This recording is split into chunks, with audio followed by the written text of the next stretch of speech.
அழகுகளுக்கும் அழகிகளுக்கும் rose கொண்டு வந்த நடுவருக்கு சாரியே rose colour இருக்கிற ரோஸை கேன்சல் பண்ணிட்டேன். யதார்த்தம் புரியாம இருக்கும் எதிரணிக்கும் என்னோட அணிதான் உண்மையான அணின்னு சொல்லி வீட்டு இருக்கும் என்னோட இருவருக்கும் மனமார்ந்த வாழை வந்துட்டு நடுவர் அவர்களே, நான் தெரியாம தான் கேட்கிறேன். பையன் வந்தா என்னவோ வந்து ஆன்லைன்ல வந்து பொண்ணுக்கு ப்ரப்போஸ் பண்ண நீ கல்யாணம் பண்ணிட்டு குடும்பம் எல்லாம் நடத்துவேன் இன்ஸ்டால லைவ்ல பண்ணுவேன் ஒரு மனசாட்சி இல்லாம பேசிட்டு இருக்க. நீங்களும் கேட்டுட்டு இருக்கீங்க, நடுவரும் கேட்டுட்டு இருக்கீங்க. எனக்கு புரியல ஆக மொத்தம். நாங்கெல்லாம் பாத்தீங்கன்னா 19 கிட்டங்க, இதுலயும் 2 பேர் 19 கிட்ட இருப்பாங்க போல. எங்க வாழ்க்கையெல்லாம் வந்து 90 அது ஒரு 2K கிட் வச்சிருக்கோம். இருந்தாலும் பையன் உண்மையை புரிஞ்சு எங்க பக்கம் வந்துட்டான். இங்க இருக்கிறது எல்லாருமே 19 கிட்டுங்க. ஒரு 2K கிட்ட தம்பி நீ ஏமாந்துட்ட, வாழ்க்கையை பார்த்துக்கோ. 19 கிட்டலாம் இந்த பக்கம் வந்துட்டாங்க. நடுவர் அவர்களே, இன்னைக்கு இருக்கிற காலகட்டம் தெரியுங்களா, உங்களுக்கு தெரியாத கேஸ் ஒண்ணும் இல்ல, பார்க்காத கேஸ் இல்ல. இப்ப ஏற்பட்ட நீங்களும் 2K கிட்ட பக்கம் போயிடக்கூடாது நடுவர் அவர்களே.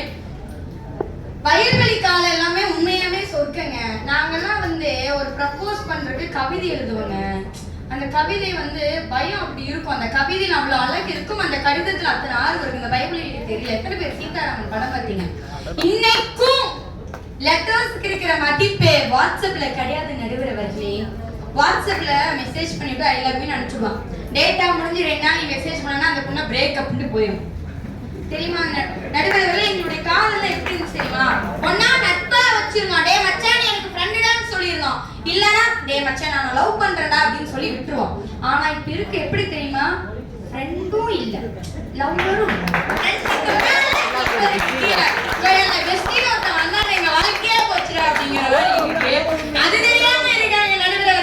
எனக்கு தெரிஞ்ச அந்த பையனோட வாழ்க்கையில 2 பெஸ்டியாச்சு விளையாடி இருக்குன்னு நினைக்கிறேன்.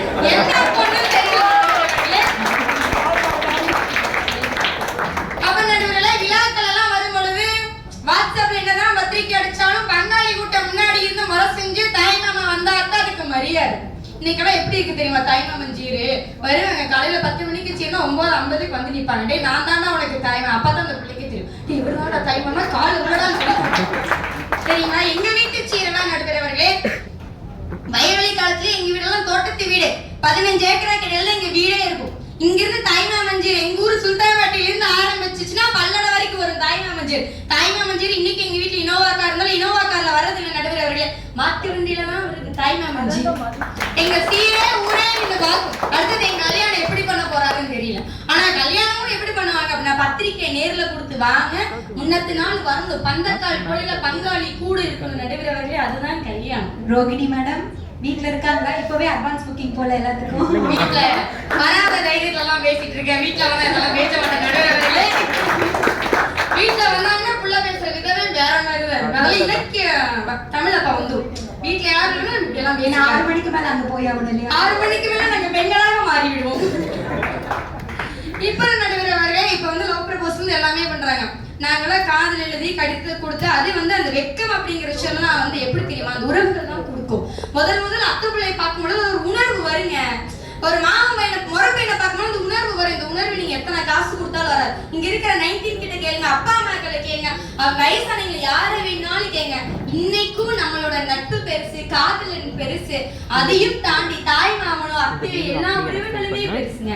அன்னைக்கெல்லாம் வயல்வெளி காலத்துல விழாக்கள் நடந்துச்சு நடுவர்கள் அப்படியே ஊரே திறந்து ஒரு அத்தை மாமா அம்மா சித்தப்பா பெரியப்பா ஊரே நம்ம சுத்தி இருக்கோம். அப்படி கொண்டாடணும். அந்த கொண்டாட்டத்துக்கு இடையில தாவணி போட்டுட்டு வரும்பொழுது அங்க இருந்து நம்மளோட அத்தை பையன் பார்க்கும்போது அது அறியாம ஒரு வெக்கம் வரும் பாத்தீங்களா?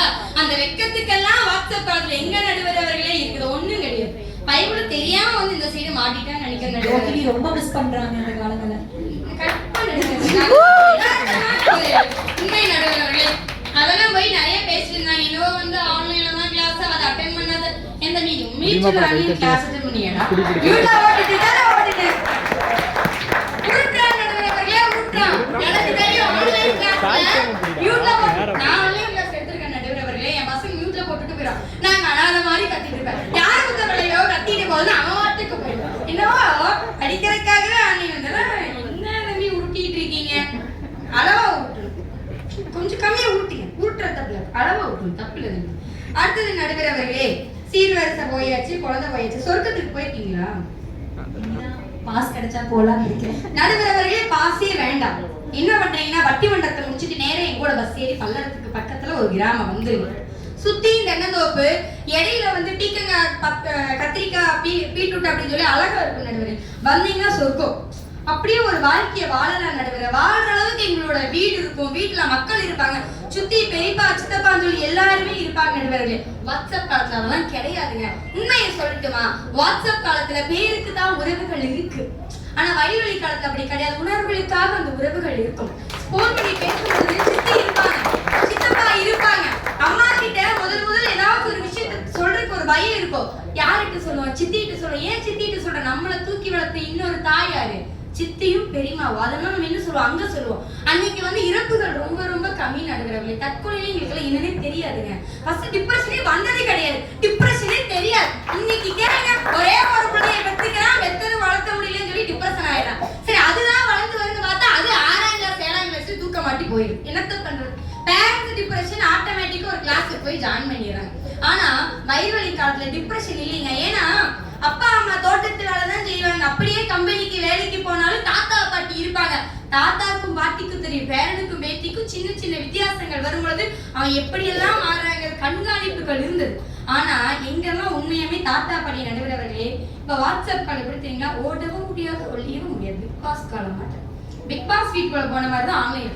இன்னொரு விஷயம் தெரியுமா நடுவர்களே? அப்படியே அப்படி எப்படின்னாங்க, என் ஃப்ரெண்ட் ஒருத்தர் இருக்கான், ஃபேக் ஐடி, என் பக்கத்துலாம் போட்டிருக்கான் பையன், ஒரு பொண்ணு கிட்ட வந்து சேட் பண்ணிட்டு இருக்கான். நானும் உண்மையானே பொண்ணுன்னு நினைச்சு நடுகிறவர்களே, பக்கத்துல இருக்க ஒருத்தருக்கு ஃபேக் ஐடி ஓபன் பண்ணி பேசிட்டு இருக்கான்.